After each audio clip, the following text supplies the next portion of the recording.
Welcome to Alfred's Gardening World, and it's 80 degrees in Miami, Florida. And as you can see, I got a arabica coffee tree right here.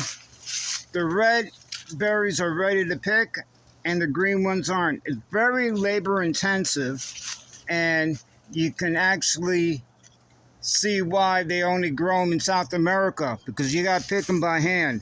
Now over here, these what the coffee beans look like.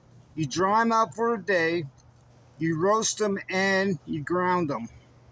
It takes a lot of coffee beans. And here are the red ones. They're called coffee bean cherries. You can actually eat them. They're they're slightly sweet. The tree likes partial shade and a lot of water. I've had this tree for about, I would say, 6 years. And it's about 80 degrees in October, Miami, and I'm harvesting coffee beans. Let me eat one for you here.